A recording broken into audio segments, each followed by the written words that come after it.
This is laughable. That's what he said, in front of 27 people. Then he tossed my proposal across the table like it was a joke.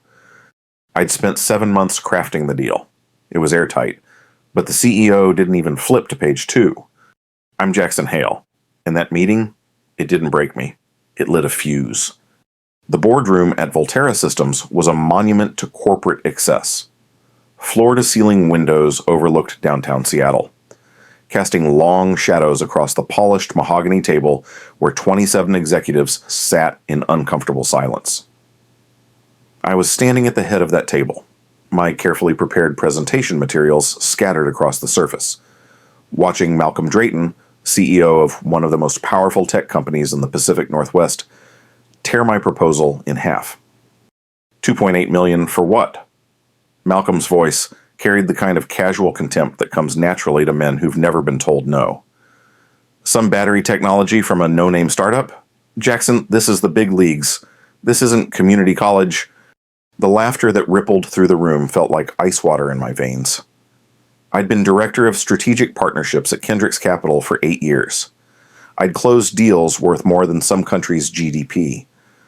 But in that moment, watching Malcolm's perfectly manicured fingers crumple my work, I felt something I hadn't experienced in decades, complete, crystalline clarity.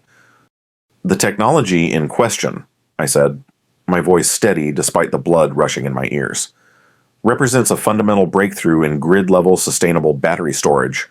The patent applications alone are valued at...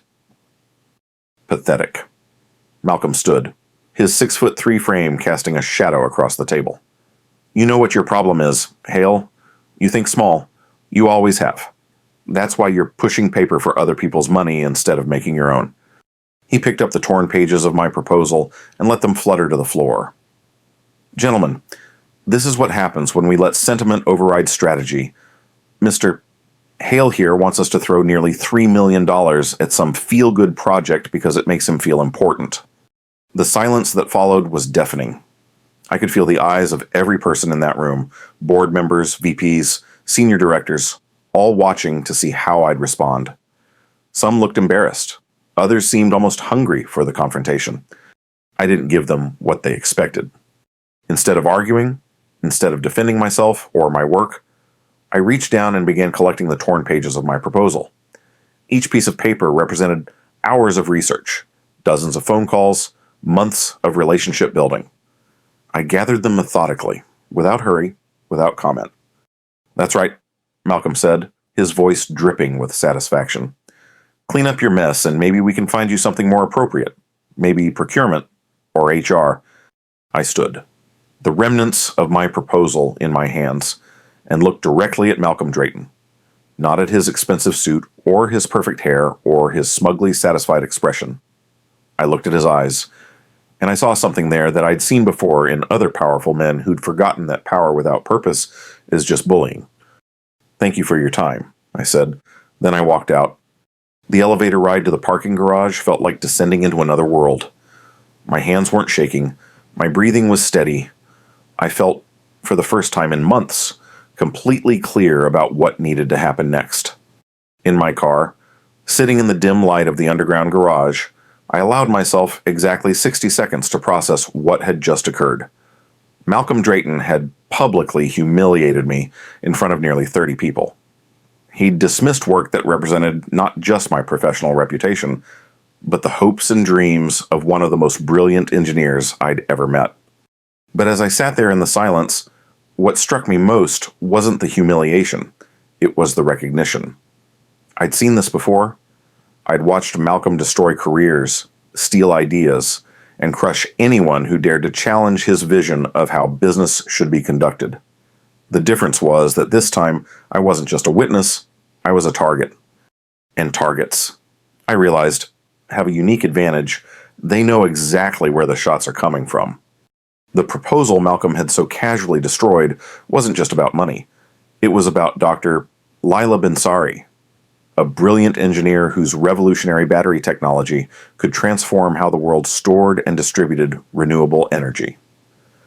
Laila was the daughter of Moroccan immigrants, a first-generation American who'd earned her PhD from MIT at 26 and held 17 patents by the time she was 32. I'd first met Lila at a clean energy conference in Portland 8 months earlier. She was presenting her research on lithium-ion alternatives, and I was immediately struck by two things: the revolutionary nature of her work, and the fact that she was being completely ignored by the venture capital community. They don't see the potential. She'd told me over coffee after her presentation. They see a young woman with an accent talking about chemistry they don't understand. They want the next app, the next platform. They don't want to invest in the infrastructure that makes the future possible. Over the following months, I'd worked closely with Lila to develop not just a funding proposal, but a comprehensive partnership structure that would allow her to maintain control of her technology while securing the resources she needed to bring it to market. The deal I'd presented to Malcolm wasn't just about Kendrick's Capital investing in her company. It was about creating a framework for ethical technology development that prioritized long-term sustainability over short-term profits. Malcolm hadn't read past the dollar figure. That evening, I called Lila from my apartment overlooking Puget Sound. She answered on the second ring, and I could hear the hope in her voice before I even spoke. "Jackson, how did it go? Did they approve the funding?" I told her everything. The humiliation, the torn proposal, Malcolm's casual dismissal of months of work. When I finished, there was a long silence on the other end of the line. "I'm sorry," Lila said finally. "I know how much work you put into this, how much you believed in it." "I still believe in it," I said. "But I need you to know something. This isn't just about the funding. Malcolm Drayton isn't just arrogant. He's dangerous." "What do you mean?" I chose my words carefully. "Lila, has Malcolm ever contacted you directly before we started working together?" Another silence. Then, "Yes, about 6 months ago. He called me out of the blue, said he'd heard about my work, wanted to meet, and it was strange. He took me to this expensive restaurant downtown, spent the whole dinner talking about his company, his vision for the future. Then, at the end, he made me an offer." "What kind of offer?" "He wanted to buy my patents, all of them, for about 1/10 of what they're worth.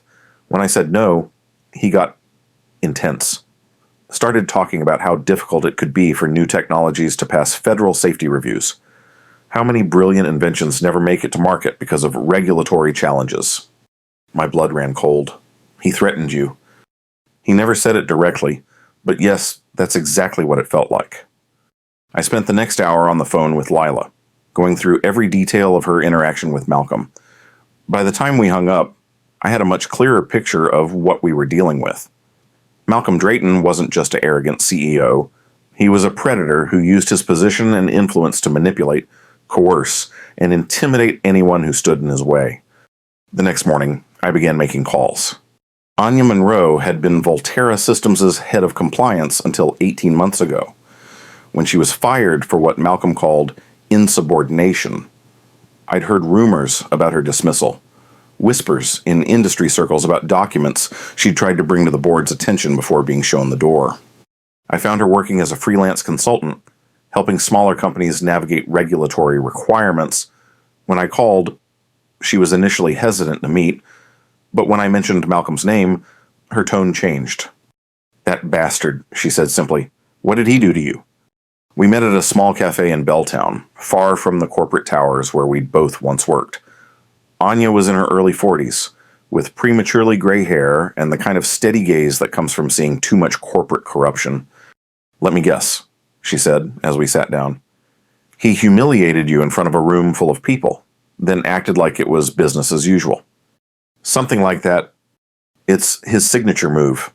Destroy someone publicly, then act like they deserved it. Creates fear, keeps everyone in line." She stirred her coffee slowly. "What do you want to know?" "Everything. Why were you really fired?" Anya was quiet for a long moment. Then she reached into her briefcase and pulled out a thick folder. "I kept copies," she said. "I probably shouldn't have, but I knew someone would eventually need to see this." The documents she showed me were damning. Financial projections that didn't match actual performance. Client lists that included companies that didn't exist. Regulatory filings that contained outright lies about Volterra's safety testing procedures. I brought this to the board. Anya said. Told them we were looking at potential SEC violations, maybe criminal fraud. Malcolm called it a clerical error and said I was overreacting. And then I started getting death threats, anonymous calls, emails telling me to keep my mouth shut. My car was vandalized twice. Finally, Malcolm called me into his office and told me that my attitude problem was affecting company morale. I was terminated that afternoon. I studied the documents spread across our table. If Anya was right, Malcolm had been systematically defrauding investors and regulators for years. Why didn't you go to the authorities? With what? I'm a fired employee with copies of documents I wasn't supposed to have. Malcolm's got lawyers, connections, money. I'm just a compliance officer who couldn't keep her mouth shut. But as I looked at Anya's evidence, I realized she was wrong about one thing. She wasn't just a compliance officer. She was a witness. And with the right support, witnesses could be incredibly powerful. My next call was to Marcus Vega, an investigative journalist who'd been blacklisted from most major publications after writing a series of articles about financial irregularities at several tech companies. The articles had been meticulously researched and completely accurate, but they'd also cost several powerful people a lot of money. Marcus had been quietly freelancing ever since, writing for smaller outlets and independent publications. Jackson Hale, he said when I called, I remember you. You were the only person at Kendrick's who would talk to me on the record about the Meridian deal. I try to be helpful when I can. What can I do for you? I told him about the meeting with Malcolm, about Lila's technology, about the documents Anya had shown me. Marcus listened without interrupting, occasionally asking for clarification or details. Interesting, he said when I finished.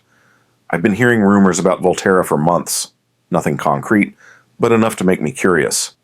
You think this Drayton guy is worth investigating?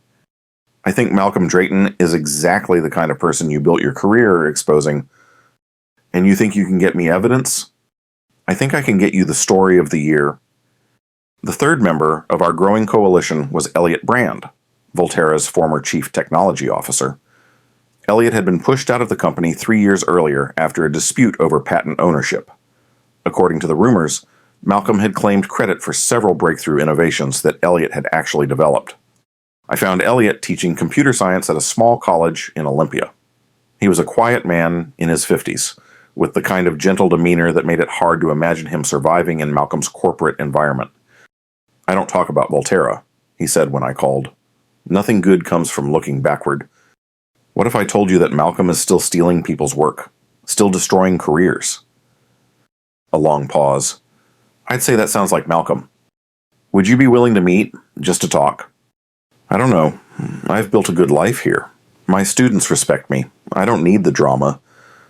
Elliot, what if I told you that there's a way to make sure Malcolm never does to anyone else what he did to you? Another pause. I'll give you an hour. We met at a coffee shop near the college campus. Elliot was exactly what I'd expected.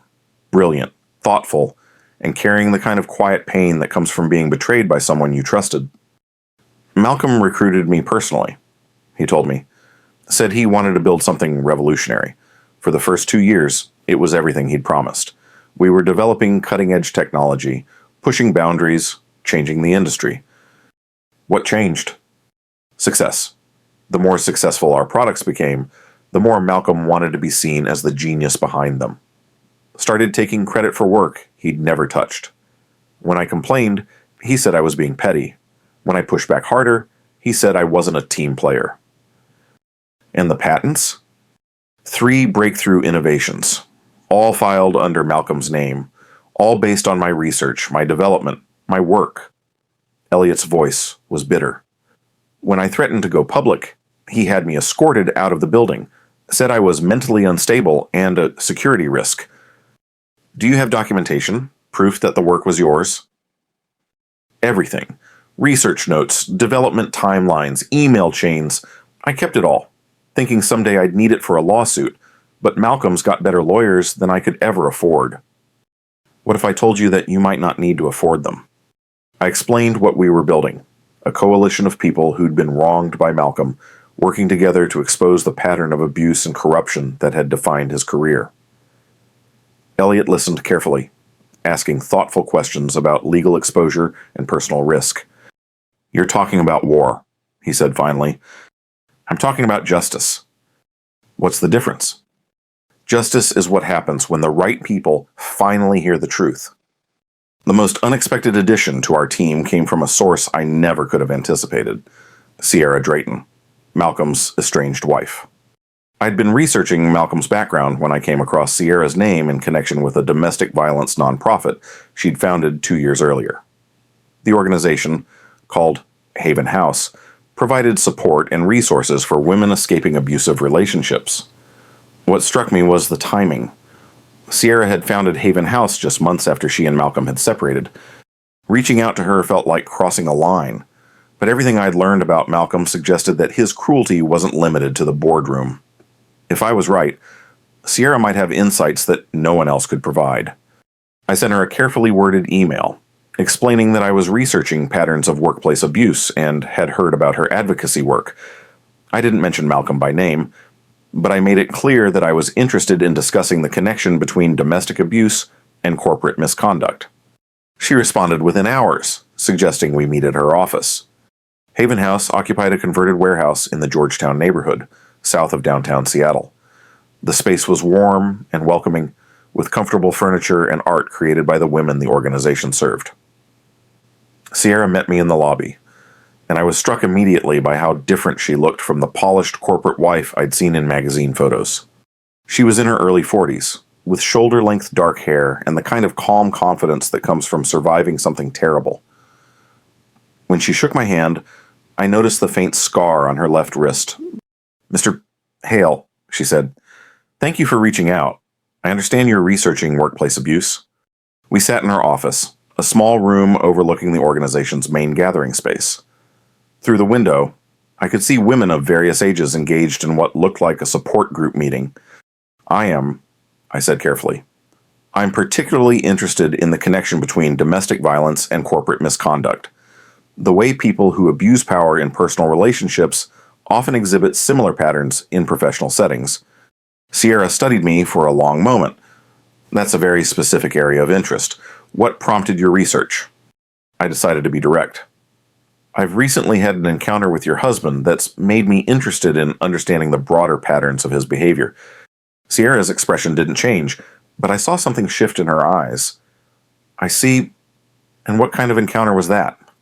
I told her about the meeting, about Malcolm's public humiliation, about the pattern of abuse I'd discovered in talking to other people he'd wronged. Sierra listened without interruption, her expression growing more thoughtful as I spoke. "You're building a case against him?" she said when I finished. "I'm documenting a pattern of behavior that I believe is harmful and possibly illegal. And you want my help? I want your perspective, if you're willing to share it." Sierra was quiet for a long time, looking out the window at the women in the gathering space. When she spoke, her voice was steady but soft. "Malcolm didn't just destroy my self-esteem," she said. "He systematically isolated me from friends, family, anyone who might have provided support or perspective. He controlled every aspect of my life, from the clothes I wore to the people I could talk to." "When did it start?" "Almost immediately after we married. Little things at first. Criticism disguised as concern. Suggestions that became demands. It escalated over time, but so gradually that I didn't recognize what was happening until it was almost too late." "What changed?" "I started volunteering with a women's shelter. Met other women who'd been through similar experiences. Started to understand that what I was experiencing had a name, a pattern, a predictable progression." "And that's when you left?" "That's when I started planning to leave. It took me 2 years to build the resources and support system I needed to get out safely." "Safely?" Sierra looked at me directly. "Malcolm is a dangerous man. Mr. Hale, he doesn't just hurt people emotionally or financially. When he feels threatened, when he loses control, he becomes physically violent." She rolled up her sleeve, revealing a series of faint scars on her forearm. "These are from a fall down the stairs that happened after I suggested we should consider couples counseling. I felt sick. Did you report it?" "To whom?" "Malcolm has connections in the police department, the district attorney's office, the mayor's office. I'm the unstable wife with a history of emotional problems.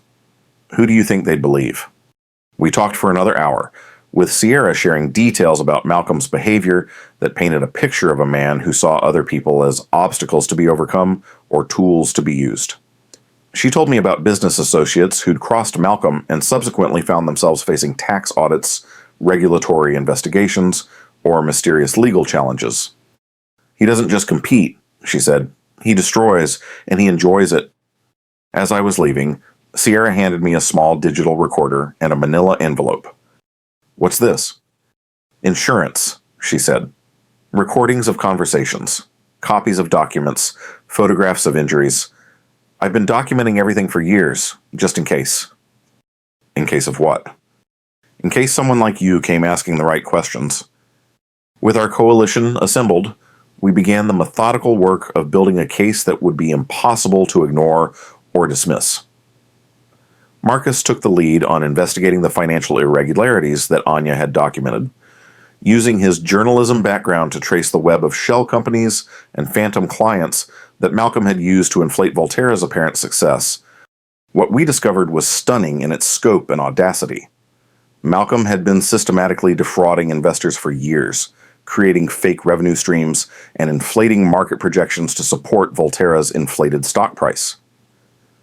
The company's highly publicized IPO was built on completely fabricated financial data. It's bigger than I thought. Marcus told me during one of our evening meetings.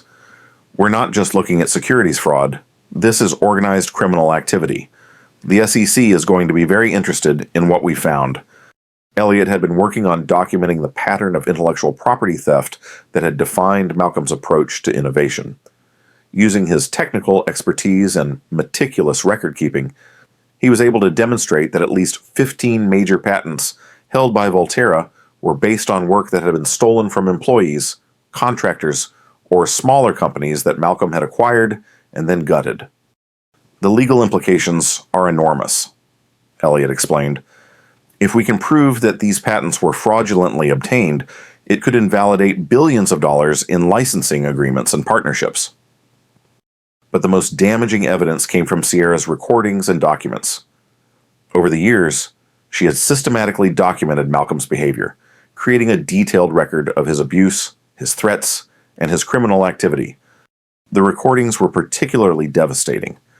In one, Malcolm could be heard threatening to destroy a business partner who had questioned his financial projections. In another, he bragged about using his connections to have a former employee audited by the IRS after she had filed a sexual harassment complaint. This is a prosecutor's dream, Marcus said after reviewing the evidence. We've got financial fraud, patent theft, witness intimidation, and probably a dozen other charges. But we need to be strategic about how we release this information. What do you mean? Malcolm has resources, connections, and a team of lawyers who are very good at making problems disappear. If we release this information piecemeal, he'll have time to respond, to discredit us, to make the evidence disappear. We need to hit him all at once, from multiple directions, with so much evidence that there's no way to contain the damage. That's when I came up with the idea for the sting operation. What if we could get Malcolm to incriminate himself on tape? I suggested. Get him to admit to the patent theft, the fraud, the intimidation. How would we do that? Lila, I said, what if she went back to Malcolm and told him she'd changed her mind, that she wanted to accept his original offer? It was a risky plan, but after discussing it with the team, we decided it was our best chance to get the kind of direct evidence that would be impossible to dismiss or explain away. Lila was understandably nervous about the idea of meeting with Malcolm again, but she understood how important it could be. What if he gets suspicious? She asked us. What if he realizes I'm recording him? He won't, I said. Malcolm's ego is his weakness. He's so convinced of his own brilliance that he can't imagine someone outsmarting him. We spent 2 weeks preparing for the meeting. Marcus arranged for high-quality recording equipment that would be virtually undetectable. Sierra provided insights into Malcolm's psychology, helping us understand how to approach him in a way that would make him feel comfortable and confident. Make him feel like he's won, she advised. Let him think he's convinced you to see things his way. His need to gloat will override his caution. The meeting took place in Malcolm's office at Volterra Systems, the same building where he'd humiliated me months earlier. Lila wore a small recording device disguised as a piece of jewelry, and we had arranged for Marcus to be in the building, ready to provide backup if something went wrong. I waited in the parking garage, listening to the live feed through a secure connection. What I heard exceeded our wildest expectations. Malcolm didn't just admit to wanting to steal Lila's technology, he bragged about it. He described in detail how he planned to strip her of any ownership rights, how he would patent her innovations under his own name, and how he would use his influence to make sure she never worked in the industry again if she tried to fight him. "You people never understand how this works," he said, his voice full of contempt. "You think because you invent something, you own it. But ownership isn't about who creates something, it's about who has the power to control it." He went on to describe how he had stolen innovations from other inventors, how he had used his connections to manipulate regulatory agencies, and how he had systematically destroyed anyone who had tried to stand up to him. That pathetic proposal your friend Jackson brought me, I didn't even need to read it. I knew from the moment he walked into my boardroom that he was out of his league. He's the kind of small-time player who thinks business is about fairness and ethics. It's not, it's about power, and I have it. The recording was devastating. In less than an hour, Malcolm had provided us with everything we needed to destroy him. The final phase of our plan unfolded with the precision of a military operation. Marcus had been working with editors at a major investigative journalism outlet, preparing a comprehensive expose that would detail Malcolm's entire career of fraud and abuse. The article was scheduled to publish on a Monday morning, timed to coincide with the opening of the stock market. At the same time, copies of all our evidence were being delivered to the SEC, the FBI, and Volterra's board of directors.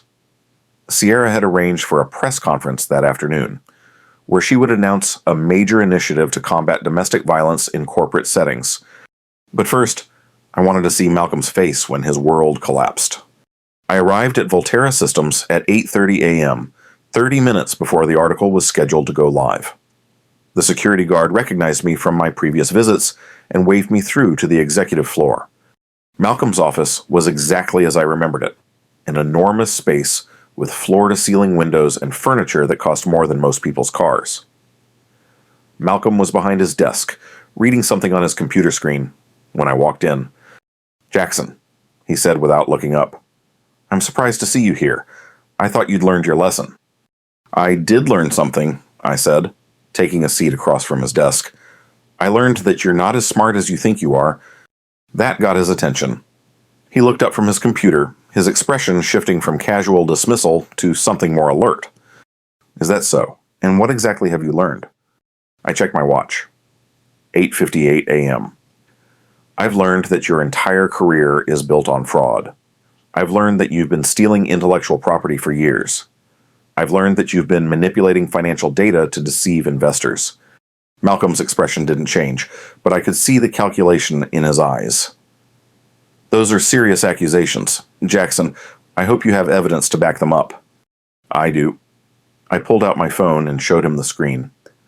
In about 90 seconds, one of the country's most respected investigative journalists is going to publish a comprehensive article detailing your criminal activity. The evidence includes financial documents, patent filings, recorded conversations, and testimony from multiple witnesses. For the first time since I'd known him, Malcolm Drayton looked genuinely surprised. "You're bluffing." At the same time, the article goes live. Copies of all the evidence are being delivered to the SEC, the FBI, and your board of directors. By noon today, there will be a federal investigation into your activities. By the end of the week, you'll be facing criminal charges. Malcolm stood up, his hands flat on his desk. "You have no idea what you're doing. I have connections, resources, lawyers who will destroy you." "You had those things," I corrected. "But connections don't matter when the evidence is overwhelming. Resources don't matter when the FBI is seizing your assets. And lawyers don't matter when their client is guilty of federal crimes." My phone buzzed, 9 a.m. exactly. "It's live," I said, showing him the notification. "Congratulations, Malcolm. You're famous." For a moment, Malcolm just stared at the phone. Then he looked at me with an expression I'd never seen before. Fear. "What do you want?" he asked. "I don't want anything from you," I said, standing up. "You asked me once what my problem was. You said I think small, but you were wrong. I think ethically. I think about consequences. I think about the people who get hurt when men like you are allowed to operate without accountability." "This won't stick," Malcolm said, but his voice lacked conviction. "I'll fight this. I'll beat it." "Maybe you will," I said, walking toward the door. "But it won't matter, because everyone will know who you really are. Your investors, your employees, your family, your friends. They'll all know that Malcolm Drayton is a fraud, a thief, and an abuser." As I reached the door, I turned back to him. "You said my work was pathetic, but it was ethical. Can you say the same?" The collapse of Malcolm Drayton's empire was swift and total. The investigative article that Marcus published was picked up by every major news outlet in the country. The financial fraud alone was enough to trigger a federal investigation. But when combined with the evidence of patent theft, witness intimidation, and domestic abuse, it painted a picture of a man who had operated without any moral constraints for his entire career.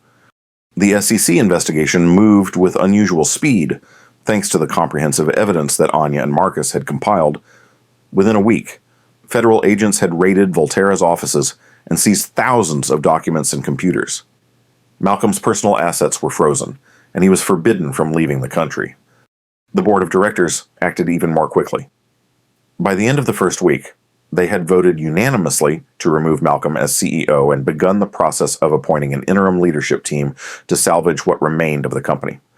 Sierra's press conference was a masterpiece of timing and strategy. Without ever mentioning Malcolm by name, she announced a major initiative to combat domestic violence in corporate settings, partnering with several major companies to implement new policies and training programs. The timing, combined with the ongoing investigation, made it clear to everyone who her primary target was. But perhaps the most satisfying development was what happened to Lila's technology within days of Malcolm's downfall. Lila was contacted by 3 major clean energy companies, all interested in ethical partnerships that would allow her to maintain control of her innovations while providing the resources she needed to bring them to market. The deal she ultimately signed was worth $12 million, more than 4 times what Malcolm had originally offered. More importantly, it was structured to ensure that she would retain ownership of her patents and have final say over how her technology was developed and deployed. "It's everything I dreamed of," she told me when she called to share the news. But more than that, it's proof that there are still people in this industry who believe in doing business the right way. As for the rest of our coalition, the vindication was both professional and personal. Anya was recruited by the SEC to help with the investigation, and several major companies reached out to her about permanent positions in compliance and ethics. Elliot received a formal acknowledgement from the patent office that he was the rightful inventor of the technologies that Malcolm had stolen, and he was awarded substantial financial compensation. Marcus's investigative work earned him a Pulitzer Prize nomination and job offers from every major publication in the country. He chose to launch his own independent investigative journalism firm, focusing on corporate corruption and abuse of power. In the months that followed, I received dozens of job offers from investment firms, consulting companies, and Fortune 500 corporations. All of them wanted to capitalize on my reputation as the man who had brought down Malcolm Drayton. I turned them all down. Instead, Lila and I founded Eon Bridge, a venture capital firm dedicated to supporting minority inventors and entrepreneurs.